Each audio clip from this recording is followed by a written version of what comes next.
going on YouTube? Your boy Young Mustard is back with another video, and today we are going to do a versus between Pascal Siakam and Jayson Tatum. Now before we get into it, let me explain how this is going to work. I'm going to talk about one player and their strengths and weaknesses, and then I'm going to talk about the other player, and once that is done, at the end I am going to come to my conclusion about who is the better player among the two. But without further ado, if you are not subscribed to the channel, hit that subscribe button. Also drop a like. Let's try to get to 1,000 likes on this video. Do not forget to comment your opinions down below on who y'all want to see next in this series and who you think is the better player among these two guys. But without further ado, let's get into Pascal Siakam versus Jayson Tatum. Who is the better player? 2 seconds to the rim.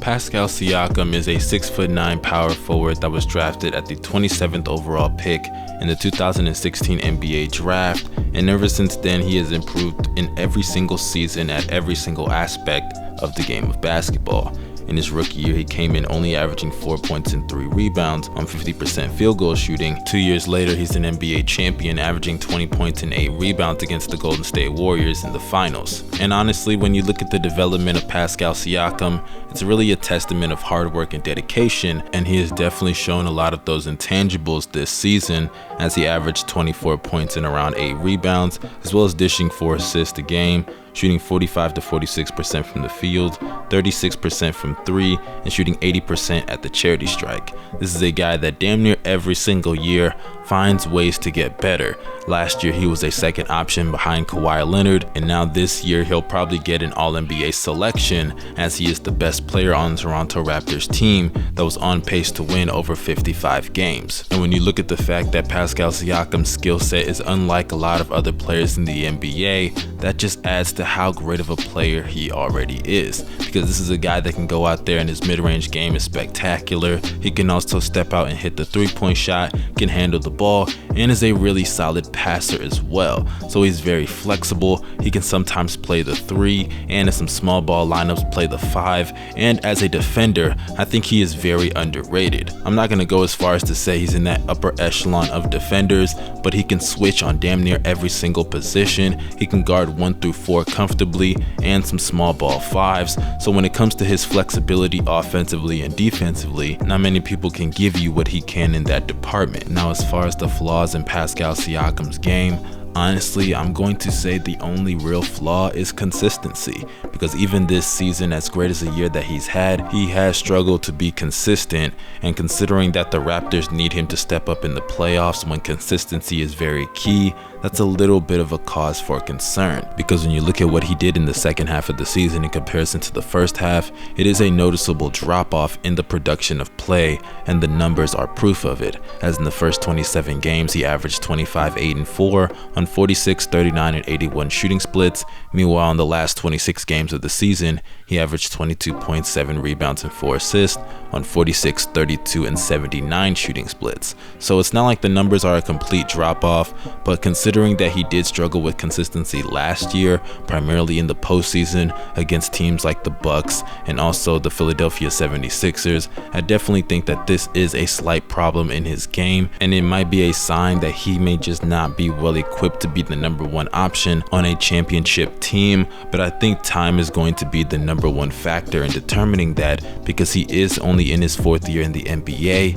He just became a starter 2 years ago, and he just became the man on the team this year. So as good as Siakam is, he does have room to grow, but already has proven himself to be a great player in this league and a top 5 player at the power forward position.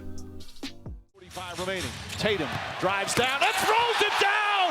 Wow! Jayson Tatum is one of the more entertaining young players in the NBA.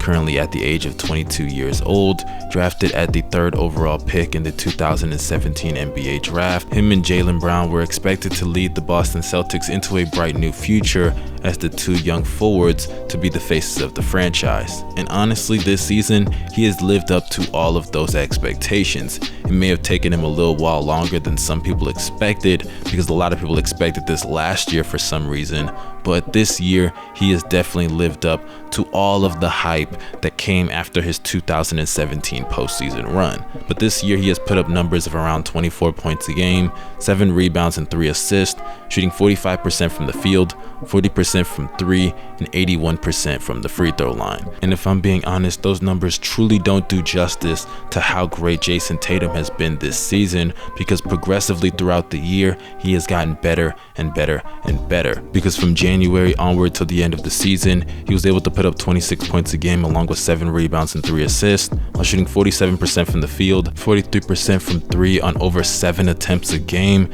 and also shooting 78% from the free throw line. But what's even crazier is that if you cut out January, he elevated to a whole nother level from February till the end of the season, as he elevated his scoring output to 29 points a game, shooting 48% from the field, 47% from 3 on nearly 9 attempts a game, as well as shooting 75% from the charity strike. So it became very clear as the season progressed that he was not only the best player on the offensive side of the ball, but he was their #1 option and was quickly becoming one of the best scorers in the league. This is a guy that defensively has also taken a massive step, as I think he has improved into becoming an elite defender. Yes, that is how good he is, and in terms of his value on the defensive side of the ball, you could argue that he is the most valuable defender, as he can defend 1 through 4 and does it at a very high to elite level. As a passer, I think he is heavily underrated, as he can handle the ball very well for a player of his height and size. It makes all of the right reads to the open man, not only in transition,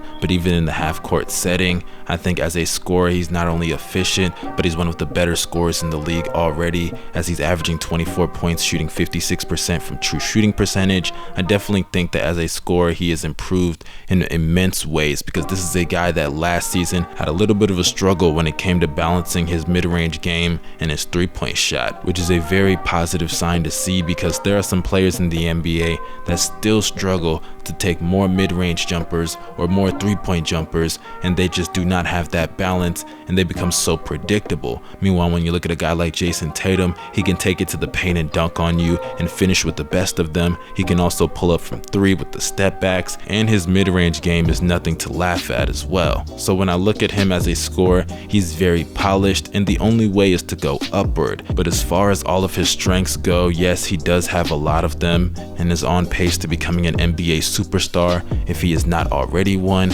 But I gotta be honest with you guys, there does have to be a conversation about his consistency, very similar to that of Pascal Siakam, because in the first 20 games of the season, even though defensively he was still playing it at a very high level, offensively he was just not able to replicate similar production. As yes, he did average 21 points and 7 rebounds as well as 3 assists, but he was hovering at around 40 to 41% from the field and shooting below 35% from behind the arc. So as far as his weaknesses go, I would say consistency would be the biggest one, because he does struggle in that area. He showed it this season and even in the playoffs last year, and even in his rookie year, he has struggled with consistency basically throughout his entire career, and that is something I would like to see fixed. And even though I think he's a solid mid-range shooter, I would like to see a little bit more thought put into his shot selection from the deep mid-range shots, because he isn't really that efficient from 16 feet to the three-point line. He's shooting below 40%. That's just a reflection of his shot selection, because I think he's a really good mid-range shooter, and I think if he just picked his spots a little bit more, similar to what Kawhi Leonard does,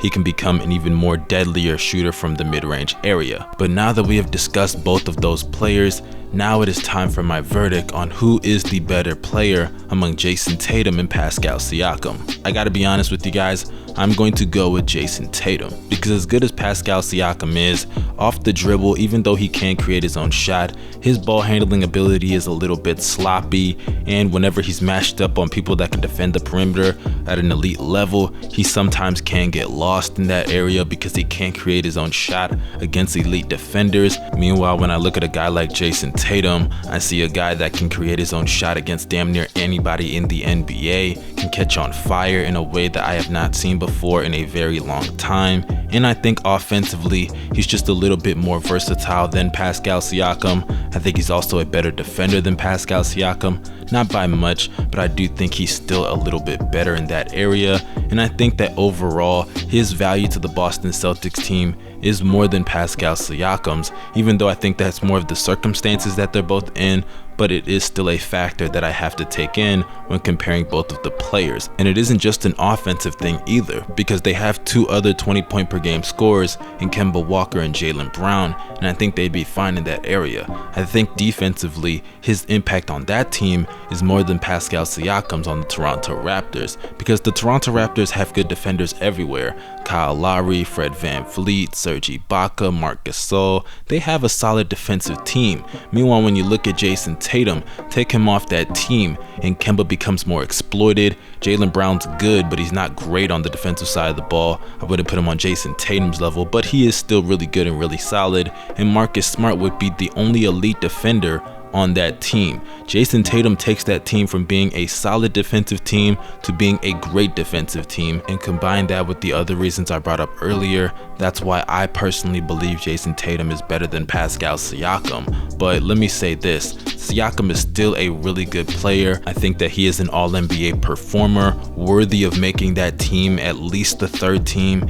and I think that honestly when I look at his play this year, he has elevated to playing at a very high level, and it's been pretty cool to watch his development in the league. He's not far off from Jayson Tatum. I consider them around the same level, and if you think Siakam is better than Tatum, I can definitely see that argument, as his impact on the Raptors team that is the second seed in the Eastern Conference with a better record than Jayson Tatum's Boston Celtics is something that not many players have the capability to bring to the table. But in my opinion, Tatum is the better player. But that concludes this video. Make sure you drop a like down below. I would love to know your opinions about Pascal Siakam versus Jayson Tatum.